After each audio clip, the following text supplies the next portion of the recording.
नमो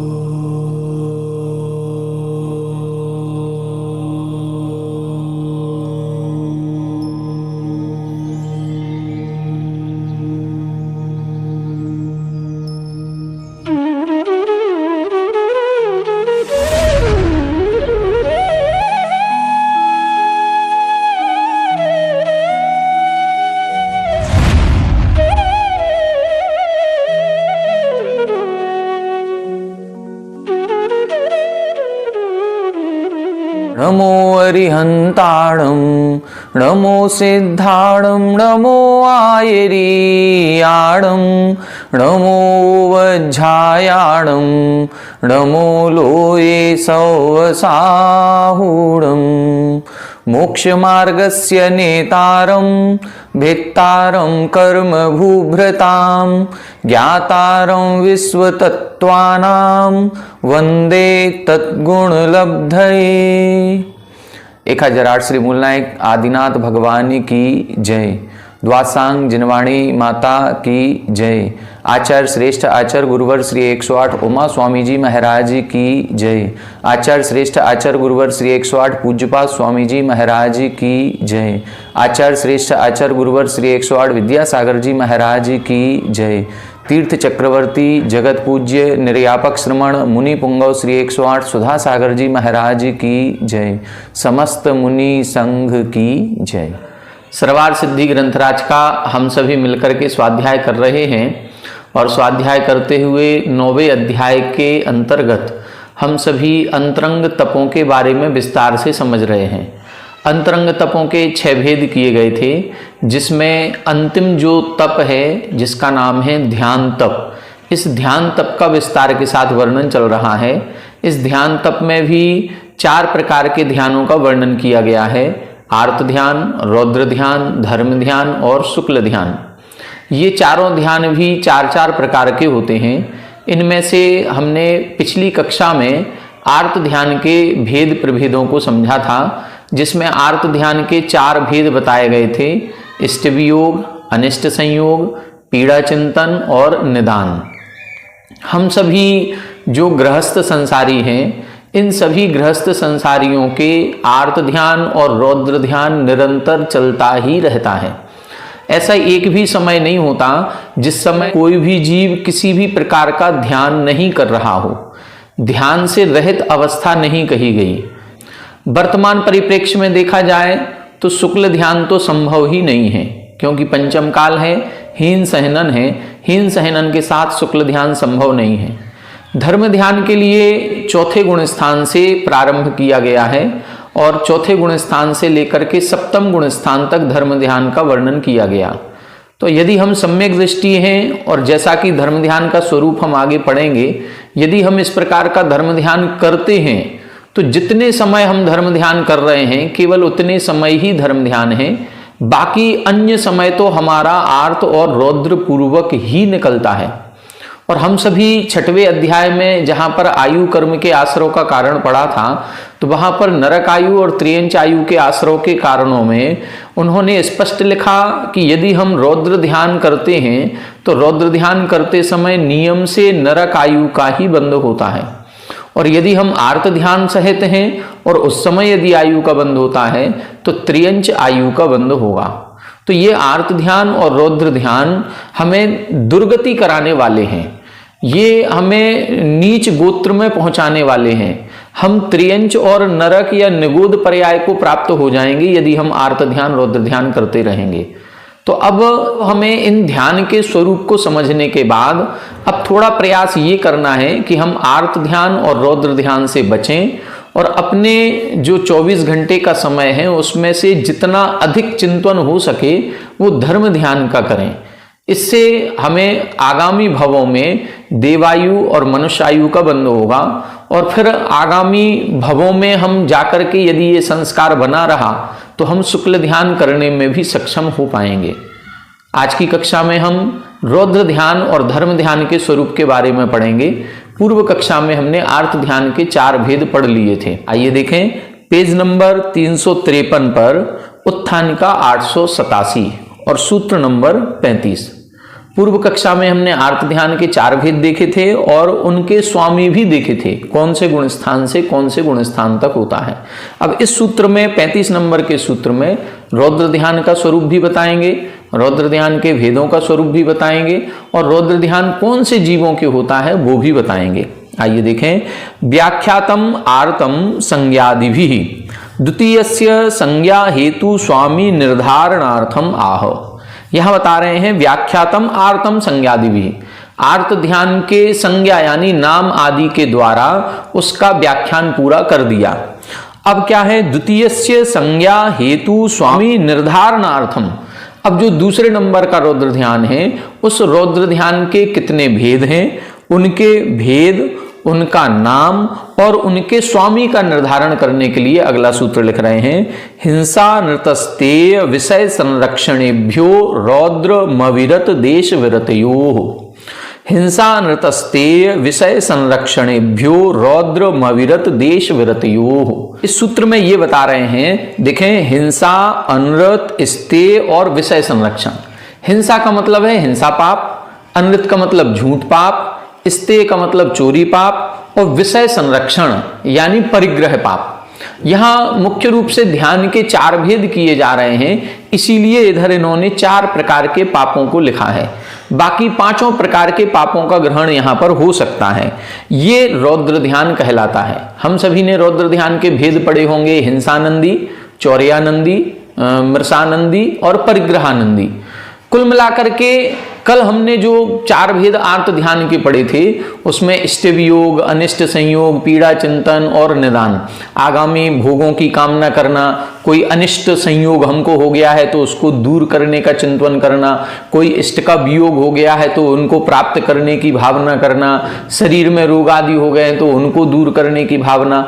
जब ये भावना हमारे मन में बार बार बलवती होती है तो कहीं ना कहीं हमारा मन इन हिंसादि 5 पापों को करने में भी जाता है। यदि अनिष्ट का संयोग हुआ है उसको दूर कैसे करें, तो कहीं ना कहीं हम झूठ का सहारा लेंगे, कहीं ना कहीं हम हिंसात्मक प्रवृत्ति का भी सहारा ले सकते हैं। मान लो एक मच्छर हमको बैठा है और काट रहा है, या हमारे घर में मच्छर बहुत ज्यादा हो रहे हैं। अब हम, ये अनिष्ट का संयोग है, अब अनिष्ट का संयोग हो रहा है, अब उसको दूर करने के लिए क्या करेंगे, अब हम हिंसात्मक साधनों का प्रयोग करेंगे। घर में कहीं ना कहीं कोई ऑल आउट आदि या कॉइल आदि जलाएंगे, या कोई ऐसी दवाई लेकर के आएंगे जिससे मच्छर मर जाएं या भाग जाएं। कहीं ना कहीं हम उनको दुख देना, उनको कष्ट पहुंचाने का भाव करते हैं। बस ये ही इधर हम बताना चाह रहे हैं कि जब आर्त ध्यान हम करते हैं और अपने विषय भोगों के प्रति आसक्ति बढ़ाते हैं और वो विषय भोग हमें नहीं मिल पाते हैं, तो फिर हम इन 5 पापों की क्रियाओं को करने का भाव करने लगते हैं। और जैसे ही ये हिंसात्मक साधनों का प्रयोग करके या झूठ बोल करके या चोरी आदि करके हम जिस विषय वस्तु को, विषय भोगों को प्राप्त करते हैं, अब उसमें हमें आनंद बहुत आता है। ये जो आनंद की प्राप्ति होती है यही रौद्र ध्यान कहलाता है। कई बार आपने देखा होगा, यदि रात्रि में बहुत सारे मच्छर हो रहे हैं और हमको नींद नहीं आ रही है तो अब हम क्या करेंगे, आज ऑल आउट लगा के सोए। आज हमने जो ऑल आउट लगाई, उस ऑल आउट आदि के लगाने पर कितने सारे मच्छर मर गए होंगे, कितनों का दम घुट गया होगा, हम इसके बारे में चिंतन नहीं करते हैं। बल्कि सुबह उठेंगे तो ये जरूर कहेंगे कि आज बहुत अच्छी नींद आई। मतलब उस नींद के आने में जो हमें आनंद आया है, उस आनंद में हम दूसरों को कितना नुकसान हुआ इसके बारे में नहीं सोच रहे हैं। बस यही रौद्र ध्यान होने लगता है, इसी को रौद्र ध्यान कहेंगे। हम अपने विषय भोगों के आनंद के प्रति कितनों का नुकसान, कितनों का घात कर रहे हैं, कितनों को पीड़ा पहुंचा रहे हैं, वो इधर ध्यान देने की बात है। इसीलिए हिंसानंदी, हिंसा करके आनंद मनाना। हम लोगों को जैसे पुराना अचार होता है वो अच्छा लगता है, बाहर के होटल आदि का खाना अच्छा लगता है, या बाहर की चाट पकौड़ी अच्छी लगती है। आजकल ये फास्ट फूड का फैशन हो गया, ये सब अच्छा लगता है। लेकिन ये जितना भी फास्ट फूड आदि है या जो बाजार का भोजन होता है, इनको टेस्टी बनाने के लिए कहीं ना कहीं अमर्यादित वस्तुओं का प्रयोग किया जाता है। और जहां अमर्यादा होगी, जहां मर्यादा से बाहर का कोई भोज्य पदार्थ होगा, वहां कहीं ना कहीं जीवों की उत्पत्ति हुई होगी, ये निश्चित है। और हम उस पदार्थ को खा करके यदि आनंद मना रहे हैं हम आज होटल में खाना खा करके आए और हमको ये लगा आज बहुत बढ़िया खाना खाया, तो ये हमने क्या कर दिया, ये एक प्रकार की हिंसा नंदी। जिस चीज में हमको पता है कि इस कार्य के करने में इतने जीवों का घात होता है, फिर भी वो कार्य हम कर रहे हैं और अपने आप को आनंदित या खुशी महसूस कर रहे हैं, तो वो रौद्र ध्यान के अंतर्गत आएगा। हम सभी को परिग्रह जोड़ने में भी बहुत आनंद आता है। एक बार कहीं का एक प्रसंग है कि पाठशाला में बच्चों को पढ़ाया जा रहा था और बच्चों से पूछा गया कि पाप कितने होते हैं, तो उन्होंने कहा पाप 4 होते हैं। बोले पाप 4 होते हैं, कौन कौन से होते? तो बोले हिंसा, झूठ, चोरी और कुशील। उसने 5वें परिग्रह पाप का नाम ही नहीं लिया। तो उससे पूछा गया क्यों परिग्रह पाप नहीं होता? बोले परिग्रह पाप पाठशाला में तो पढ़ाया जाता है, लेकिन घर पर हमको कोई नहीं बताता। घर पर हमको कोई नहीं बताता से मतलब हम सभी हिंसा से, जैसे हम लोग माँ बाप होते हैं वो अपने बेटों को, बच्चों को ये तो बोलते हैं बेटा हिंसा नहीं करना, बेटा झूठ नहीं बोलना, बेटा चोरी नहीं करना, कुशील सेवन नहीं करना, इससे नरक निगोद की पर्याय मिलती है। लेकिन परिग्रह जोड़ने से हम कभी किसी को मना ही नहीं करते, बल्कि स्वयं भी परिग्रह जोड़ते चले जा रहे हैं। परिग्रह जोड़ने में हमको कभी ऐसा लगता ही नहीं है कि ये हम पाप कर रहे हैं। बस यही स्थिति यहां पर बता रहे हैं। हम 4 पापों से डरते हैं, लेकिन 5वां पाप परिग्रह पाप है, उससे नहीं डरते। बल्कि जब हम पड़ोसियों को या किसी अन्य मित्र आदि को देखते हैं और कहीं उसने कोई एक नई चीज खरीदी है और वो चीज हमको भी चाहिए और हम उसके लिए 2 महीने बाद, 4 महीने बाद, 6 महीने बाद जब भी हम वो वस्तु लेकर के आएंगे तो बड़े खुश होते हैं। बस ये जो खुशी हो रही है, ये इसी को बोलते हैं परिग्रहानंदी। परिग्रह लाने पर आनंद हो रहा है। हम एक शर्ट भी खरीद करके लाएंगे, एक साड़ी भी खरीद करके लाएंगे, तो हम 4 लोगों को दिखाते हैं, 4 लोग उसको अच्छा बोलें। और जैसे ही किसी ने कह दिया यार बहुत अच्छी शर्ट पहन करके आए हो, कहां से खरीदी, बस इतने में ही हमारा आनंद 4 गुना हो जाता है। वो जो आनंद हुआ इस परिग्रह को जोड़ने में आनंद, तो समझ लो हमने परिग्रहानंदी कर लिया। हम सभी लोग घर मकान बनाते हैं, उद्घाटन करते हैं, उद्घाटन में ढोल पीट रहे हैं। ये घर मकान बनाना है, बनाया हमने, तो ये क्या है, एक प्रकार का परिग्रह है। हम सभी शादी वगैरह करते हैं, विवाह करते हैं, तो विवाह के समय भी हम परिग्रह को जोड़ रहे हैं। हम गृहस्थी में प्रवेश कर रहे हैं और अब कितने आनंद के साथ ढोल पीट करके और बैंड बाजे के साथ, डीजे के साथ नृत्य करते हुए जा रहे हैं, डांस करते हुए जा रहे हैं। ये सब क्या है, ये एक प्रकार से परिग्रहानंदी। तो हम गृहस्थी में रहेंगे, तो गृहस्थी में रहते हुए ये हिंसा, झूठ, चोरी, कुशील, परिग्रह, इन 5 पापों से बचना बहुत मुश्किल है। क्यों? क्योंकि ये 5 पापों से बचना तो दूर की बात है, हम इनको छोड़ तो दूर की बात है कि इनको हम छोड़ दें।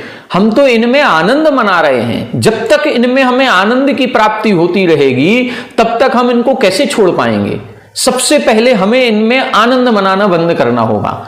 जो परिग्रह हम, ठीक है, ऐसा नहीं है कि हम नए कपड़े नहीं खरीदेंगे, कि नया सामान घर में नहीं लाएंगे। नया सामान घर में लाएंगे, लेकिन बहुत अत्यधिक खुश होने की जरूरत नहीं है। बस जितना अधिक आनंद मनाएंगे उतना आसक्ति पूर्वक उस विषय भोग को भोगेंगे, और जब उतना आसक्ति पूर्वक उस विषय भोग को भोगेंगे तो उतना ही ज्यादा कर्मबंध भी होता है।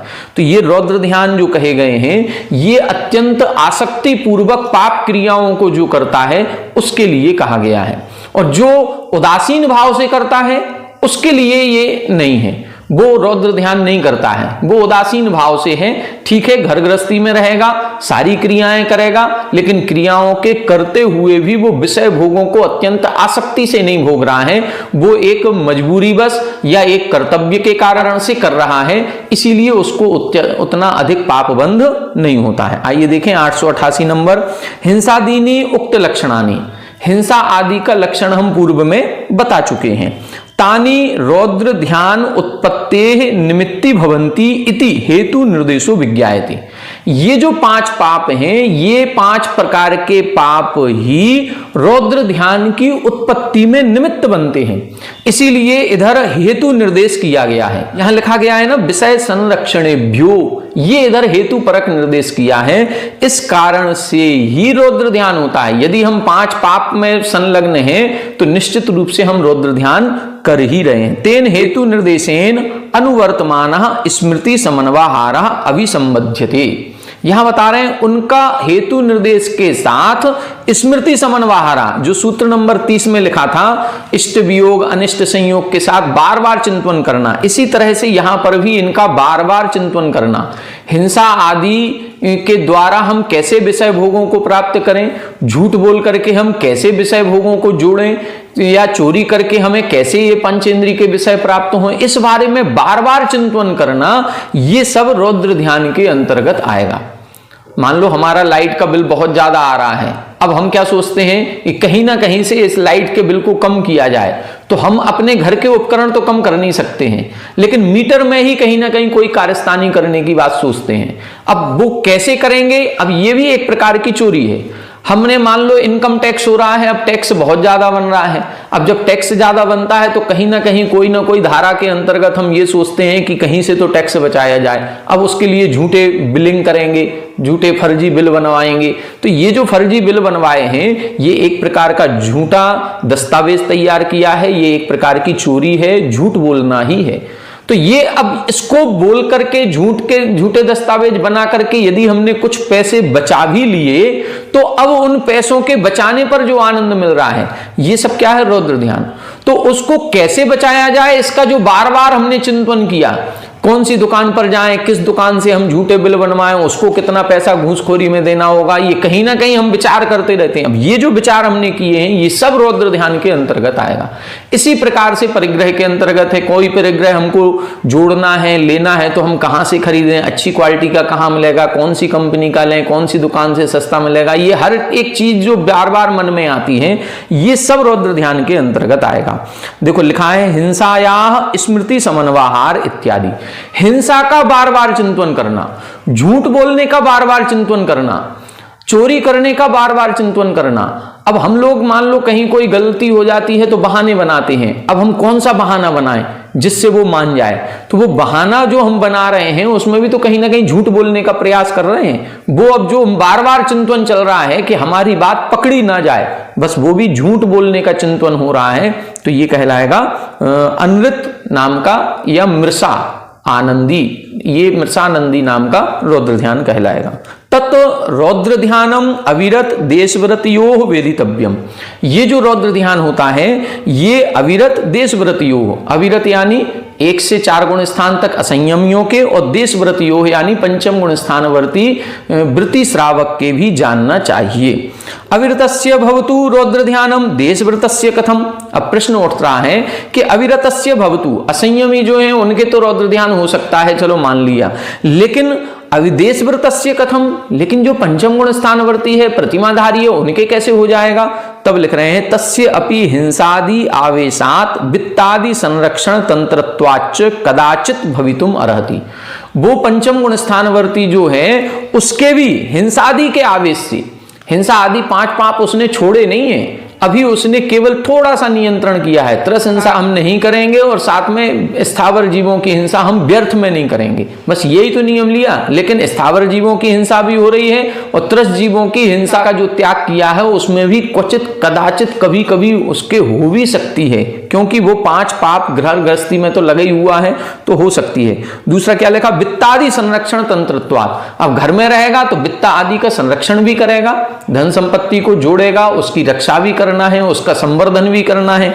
तो इसके कारण के कदाचित कभी उसके इस प्रकार का रौद्र ध्यान भी हो सकता है। तत्पुनर्नारकादि नाम अकारणम सम्यक दर्शन सामर्थ्यात। लेकिन उस देश वृत्ति के जो ये रौद्र ध्यान कहा गया है क्वचित कदाचित, वो नरक आयु के बंध का कारण नहीं है। क्यों नहीं है, क्योंकि वो सम्यक दर्शन की सामर्थ्य से, जो 4थे और 5म गुण स्थान में रौद्र ध्यान होगा, वो रौद्र ध्यान तो हो रहा है, लेकिन वो रौद्र ध्यान नरक आयु के बंध का कारण नहीं बनेगा। संयतस्य तु न भवत्येव तदारंभे संयम प्रच्युते। संयत के तो होता ही नहीं है।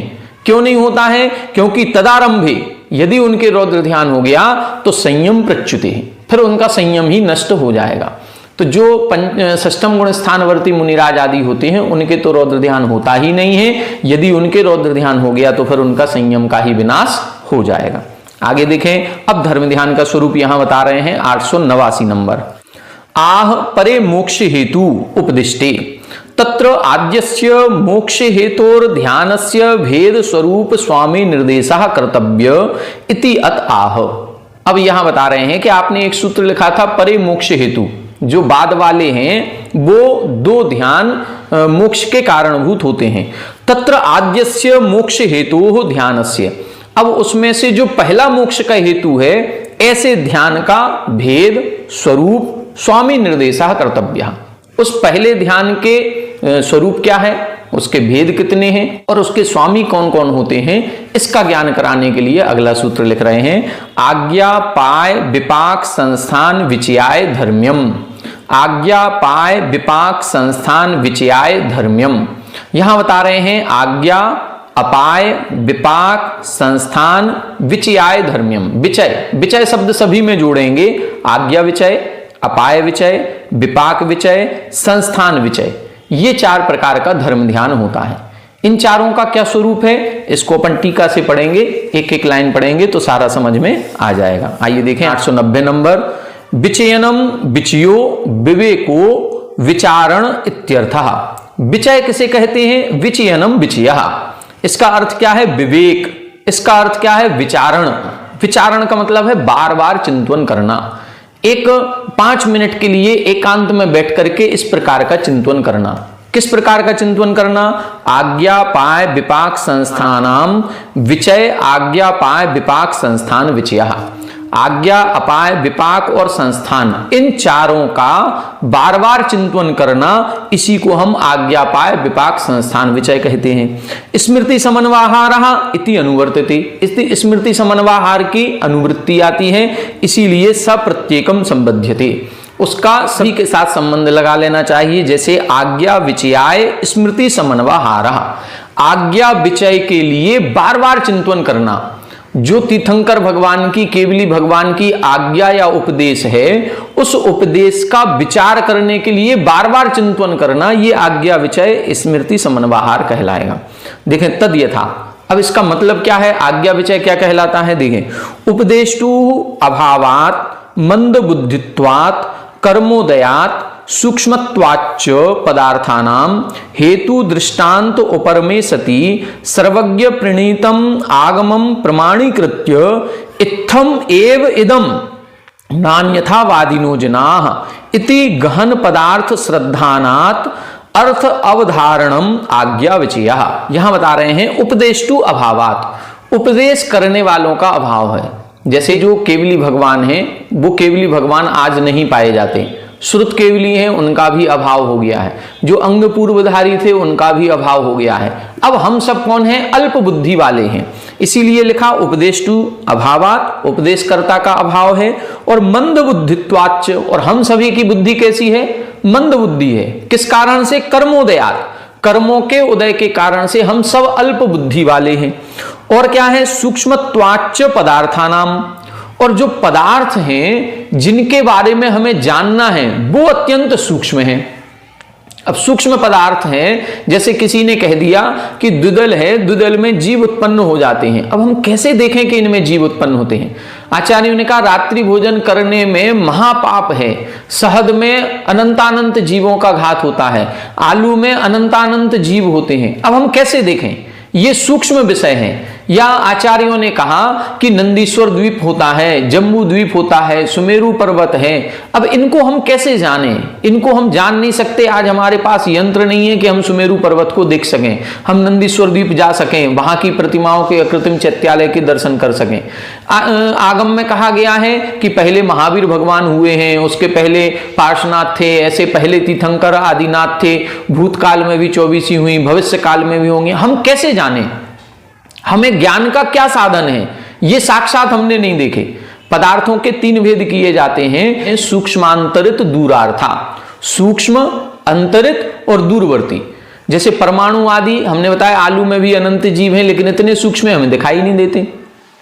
दूरवर्ती, नंदीश्वर द्वीप आदि ये दूरवर्ती हैं। और अनंतरवर्ती का मतलब जो हमारे जन्म के पहले हो गया, उसको हम कैसे जाने? तो इन सभी के बताने वाला कोई नहीं है, और हम सभी मंद बुद्धि के हैं, और ये पदार्थ अत्यंत सूक्ष्म हैं। तो हेतु दृष्टांत उपरमे सति, और इनको बताने के जो हेतु हैं, उदाहरण हैं, वो उदाहरण और हेतु हमको मिलते नहीं हैं। तो इनके नहीं मिलने पर सर्वज्ञ प्रणीतम आगमम प्रमाणीकृत्य, सर्वज्ञ देव ने जो कहा है, तीर्थंकर देव ने जो कहा है, गणधरों ने जिसको निबद्ध किया है, आचार्यों ने जिसको लिपिबद्ध किया है, इस वाणी को ही प्रमाण मान करके इत्थम एव इदम, यही सही है, बस ऐसा मानना है। ऐसा मानना ही आज्ञा विचय धर्म ध्यान कहलाता है। ऐसा क्यों माने? क्योंकि नान्यथावादिनो जिनाह, क्योंकि जो जिनेंद्र भगवान होते हैं ये अन्यथावादी नहीं होते, ये झूठ नहीं बोलते, ये असत्य नहीं बोलते। क्यों? क्योंकि इनके राग द्वेष नहीं होता, ये पक्षपात नहीं करते। जब ये बीतरागी हैं, सर्वज्ञ हैं, तो फिर इन्होंने जो उपदेश दिया है बिल्कुल वही सही है। इस प्रकार का अकाट्य श्रद्धान, क्या लिखा, इति गहन पदार्थ श्रद्धानात् अर्थावधारणम आज्ञा विचेहा। ऐसे गहन विषयों पर केवली भगवान की वाणी को ही प्रमाण मान करके उस पर अकाट्य श्रद्धान करना। हमारी बुद्धि नहीं चलती है, इसलिए आपने जो कहा है हम वही स्वीकार करते हैं, इसी को बोलते हैं आज्ञा विचय। इसमें संदेह नहीं करना, इसमें शक संदेह की कोई गुंजाइश नहीं रखना, इसी को आज्ञा विचय धर्म ध्यान कहते हैं। तो जो तीर्थंकर भगवान ने कहा, केवली भगवान ने कहा, जो हम मुनिराजों के प्रवचन में सुनते हैं, जो ग्रंथों में पढ़ते हैं, तो कई सारी बातें ऐसी आएंगी जिन पर हमें आसानी से विश्वास नहीं होता है, लेकिन हमको उतनी ही प्रगाढ़ता से, उतनी ही दृढ़ता से श्रद्धान करना है, क्योंकि अन्यथावादिनो न जिनाह, जिनेंद्र भगवान जो होते हैं वो अन्यथावादी नहीं होते। यही आज्ञा विचय धर्म ध्यान कहलाता है। दूसरा क्या लिखा, अथवा स्वयं विदित पदार्थ तत्वस्य सतः परम प्रति प्रपादयिषो स्वसिद्धांत अविरोधेन तत्व समर्थनार्थम तर्क नय प्रमाण योजन परः स्मृति समन्वाहारः सर्वज्ञ आज्ञा प्रकाशनार्थत्वात् आज्ञा विचय इति उच्यते। अब दूसरी आज्ञा विचय की परिभाषा। पहली आज्ञा विचय की क्या है कि पदार्थ सूक्ष्म है, हम मंदबुद्धि हैं, लेकिन जो जिनेंद्र भगवान ने कहा उसको स्वीकार करना, ये आज्ञा विचय। दूसरा आप क्या कह रहे हैं कि हमको सब समझ में आ गया, विदित पदार्थ तत्वस्य, हमको सारी बात समझ में आ रही है, लेकिन जो और अन्य जिनको हम समझा रहे हैं उनको समझ में नहीं आ रही, तो इनको हम कौन से उदाहरण से समझाएं, इनको हम कौन सा तर्क दें, वो तर्क की योजना करना। जैसे पूज्य सुधा सागर महाराज श्री जिज्ञासा समाधान का कार्यक्रम उनका चलता रहता है, तो जिज्ञासाओं का जब समाधान करते हैं तो कई बार प्रश्नों के उत्तर, उनके एक उत्तर 10 मिनट का, 20 मिनट का, आधा घंटे का हो जाता है। वो कितनी गहराई से उसको समझाते हैं, इस पक्ष से ये उदाहरण देकर के, उस पक्ष से ये उदाहरण देकर के, ये जो चिंतन होता है, इस चिंतन को भी आज्ञा विचय धर्म ध्यान कहते हैं। यदि मान लो हम आपकी क्लास ले रहे हैं और ये जो क्लास पढ़ा रहे हैं, इसके पहले हम भी थोड़ी बहुत पढ़ाई करते हैं, थोड़ा बहुत हमको भी पढ़ना होता है, और फिर हम भी ये सोचते हैं कि इनको कैसे बताया जाए कि ये लाइन का अर्थ इनको समझ में आ जाए।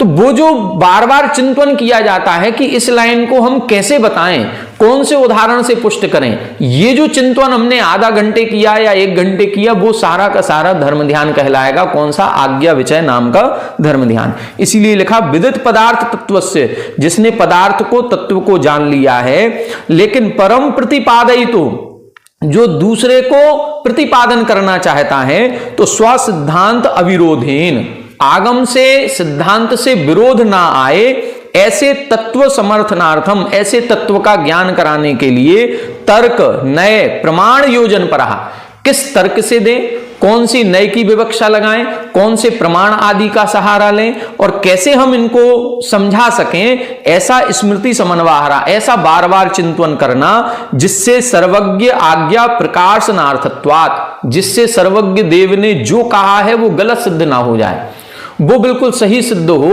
उस पर सभी का विश्वास हो जाए। जिनेंद्र भगवान की वाणी ही तारने वाली है, इस पर सबका श्रद्धान हो जाए। इस प्रकार का जो चिंतन किया जाता है उसे आज्ञा विचय धर्म ध्यान कहते हैं।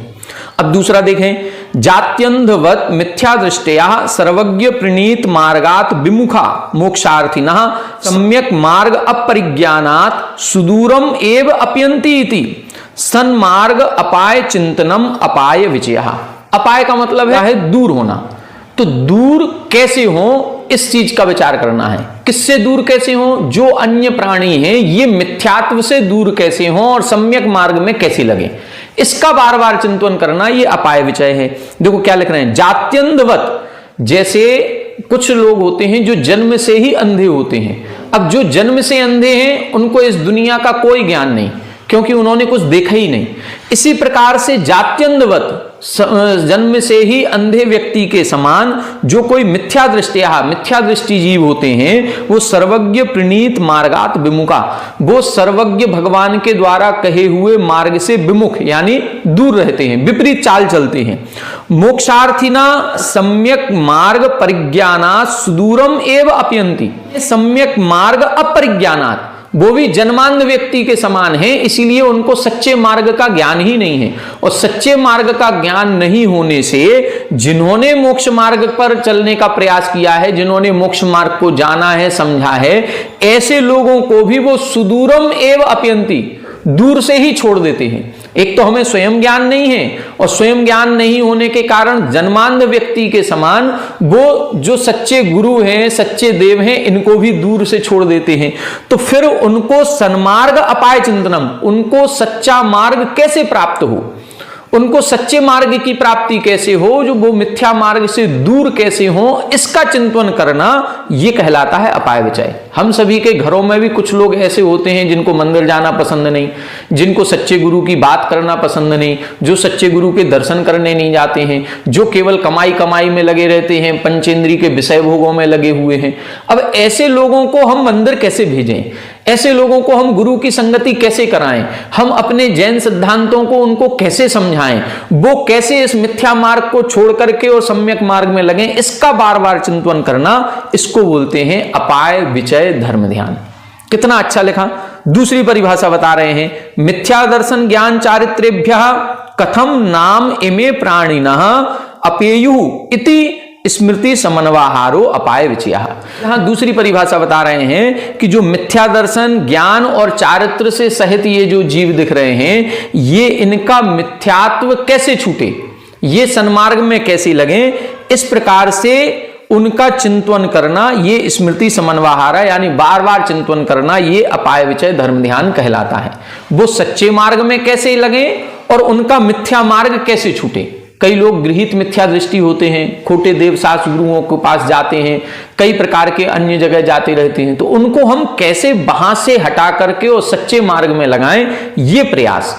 जैसे पूज्य सुधा सागर महाराज श्री ने सबको अन्य जगह से हटा करके और शांति धारा में लगा दिया कि जो कुछ भी हमारी कष्ट परेशानी प्रतिकूलताएं हैं, वो सारी की सारी इधर शांति धारा से अभिषेक पूजन करने से दूर हो जाएंगे।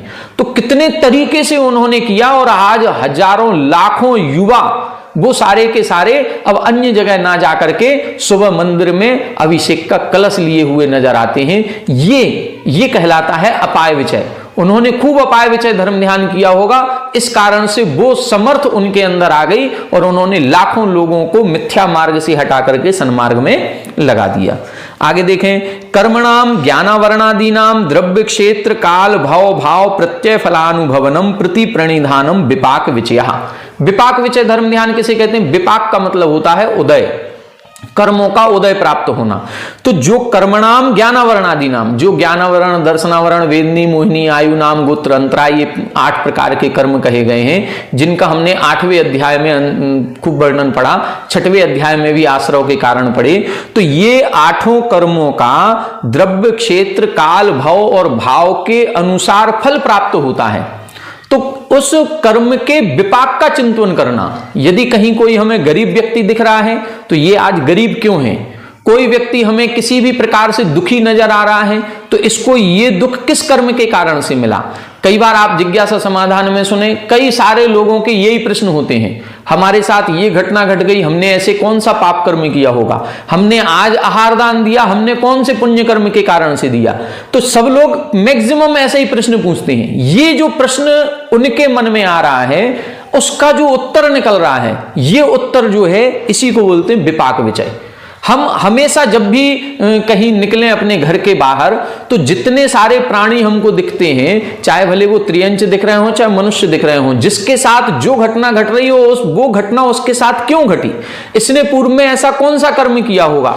अच्छा हो रहा हो चाहे बुरा हो रहा है, बुरा हो रहा है तो बुरा उसके साथ ऐसा क्यों हो रहा है, अच्छा हो रहा है तो इसके साथ ऐसा क्यों हो रहा है, किस कर्म का फल क्या मिलता है, ये अपन सब पढ़ चुके हैं।